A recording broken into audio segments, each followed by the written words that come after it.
Bonjour à tous, aujourd'hui on s'intéresse à de l'intégration avec un exercice, on va dire assez classique et simple quand on débute, mais c'est des bons rappels. Donc ici on va intégrer entre 1 et 3 donc, la fonction d'expression 1 sur t fois t plus 1, d'accord.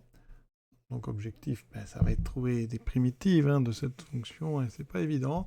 Donc premier indice qui va justement vous sortir d'affaire. On va transformer 1 sur t fois t plus 1 en 1 sur t moins 1 sur t plus 1. Alors, comment fait-on? C'est très simple. Pour tout t donc appartenant à R privé de 0 moins 1, on enlève les deux valeurs interdites. Eh bien, qu'est-ce qu'on a? On part de 1 sur t moins 1 sur t plus 1. On met au même dénominateur. Et on obtient ici t plus 1 moins t, ce qui donne 1 sur t fois t plus 1. Alors, cette transformation, elle s'appelle un développement en éléments simples. D'accord? Un développement, un DES, développement en éléments simples.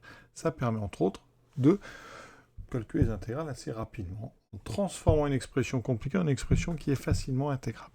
Donc, petite remarque avant de faire l'intégrale, on pourra utiliser ça pour transformer toutes les expressions du type 1 sur t plus a, 1 sur t plus b, avec une autre transformation, d'accord, qui sera en fait une transformation avec un nombre ici sur t plus a, plus un autre nombre en haut sur t plus b. On apprendra à trouver grand A et grand B assez rapidement.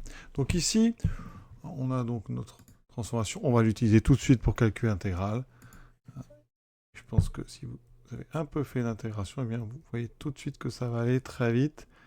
Ici, on est donc sur l'intégrale de 1 à 3 de 1 sur t moins 1 sur t plus 1 dt.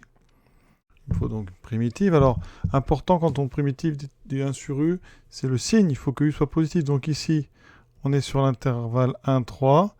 Donc t est positif et t plus 1 aussi. Ce qui me donne en fait donc une primitive. ln de valeur absolue de t, donc ln de t ici, moins ln de t plus 1 en valeur absolue, mais t plus 1 positif, donc la valeur absolue ne sert à rien. On donne ceci. On remplace par 3. ln de 3 moins ln de 4.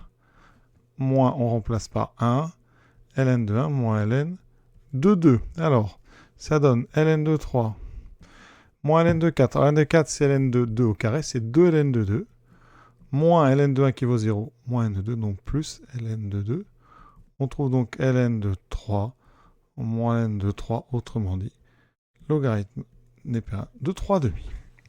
Et on a terminé ce petit exercice. A noter que si on avait dû intégrer sur moins 3 moins 1, on aurait eu un petit changement, parce que dans ce cas-là, on ne peut pas prendre le logarithme.